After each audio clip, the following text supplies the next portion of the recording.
The last few years for Hollywood haven't been as exciting as they used to be. We mostly saw a lot of superhero movies and superhero shows just dumped onto OTT, except a few exceptions like Top Gun Maverick, Avatar 2. But in 2023, it looks like they're going to make up for all of that. Hello and welcome back to the channel, everyone. This video is about the most awaited Hollywood movies of 2023 according to me. First up is Air Jordan. One of my favorite books ever is Shoe Dog, which is the autobiography of a man called Phil Knight. This guy was a shoe salesman who started from zero. He used to import shoes from Japan and sold it in America. He not only built the world's biggest shoe company, but also one of the world's most iconic brands in history, Nike. Ben Affleck is directing. Personally, I love Ben Affleck as a director more than an actor. He's also starring as Phil Knight, the founder of Nike. And to join him is his study buddy, Matt Damon. 25 years after they won an Oscar for Best Original Screenplay for Good Will Hunting, they're acting back together again. The story follows the journey of Sonny Vaccaro, played by Matt Damon, and how he pursued and signed one of the world's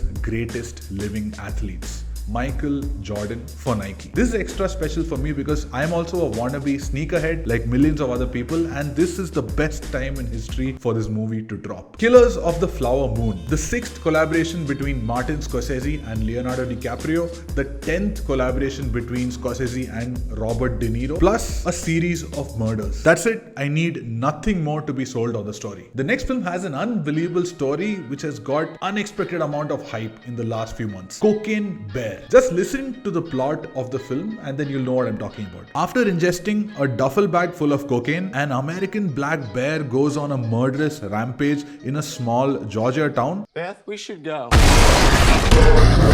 Where a group of locals and tourists must join forces in order to survive the attack. What's even more unbelievable is that it's inspired by a true story. In December 1985, a former narcotics officer and convicted drug smuggler, Andrew C. Thornton, was flying an aeroplane which was full of a bag of cocaine. But at one point while flying, the load became too heavy for him and he had to throw that bag of cocaine out. Cut to 3 months later, somewhere in the state of Georgia, an American black bear is found dead next to a duffel bag with 40 opened plastic containers of cocaine. I'm watching this for sure, but I also want to see one particular individual watch it and his reaction after watching it. Drug door. July is going to be the most insane month for Hollywood because on July 14th, we have Mission Impossible Dead Reckoning Part 1. I mean, if this guy wishes me Happy New Year while hanging out of a plane just before jumping off from it, if he spends most of his day practicing a bike jump off a cliff in Norway from a ramp that they built over 6 months for just one scene, if he's willingly putting himself in the mouth of death,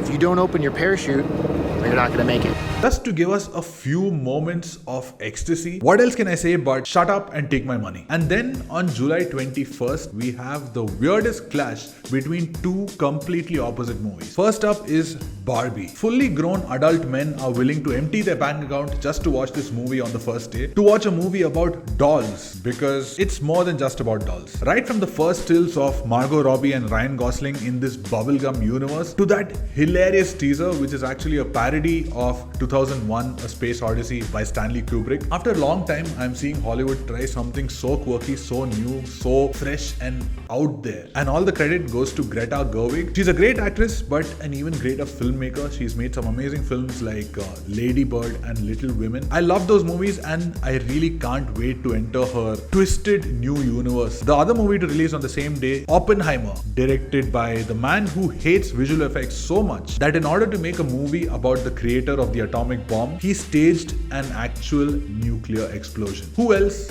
but Christopher Nolan? It's so much more fun to do it.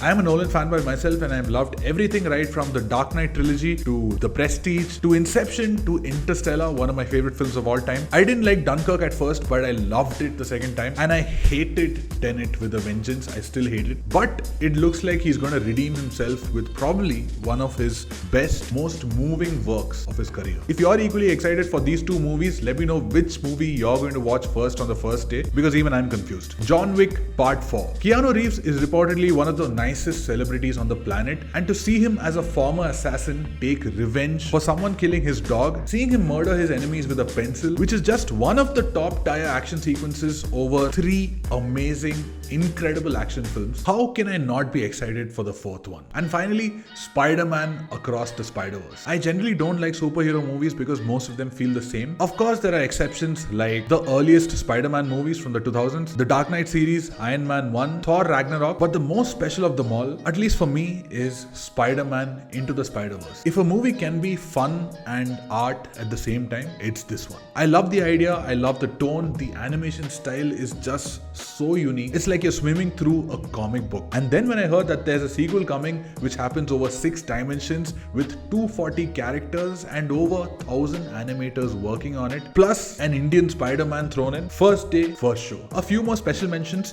Dune 2. I'm not a big fan of the Dune franchise, but I love Denis Villeneuve. Beau is Afraid. I have no idea what this movie is about, but the poster with Joaquin Phoenix is so intriguing that it definitely has my curiosity. Indiana Jones 5. I've actually just started watching the Indiana Jones series just last week and I'm completely into the universe. I have to catch up with the rest of the movies before watching part 5, but Steven Spielberg, Harrison Ford again, plus Phoebe Waller-Bridge. There's a Super Mario Brothers movie coming out. As one of the millions of fans who's played Super Mario as a child, definitely going to check it out. Creed 3. I love the Rocky franchise, I love the Creed franchise, and just like John Wick, I don't know how many sequels you're going to throw at me, I'm still going to watch them. And then you have The Flash. I know I said I don't like superhero movies, but this particular story seems very interesting. So after a lot of delays and confusions in productions, I have to see what they've done. What are the Hollywood movies that you're extremely excited to watch? Let me know in the comments. But for now, thank you so much for watching and I'll see you next Friday.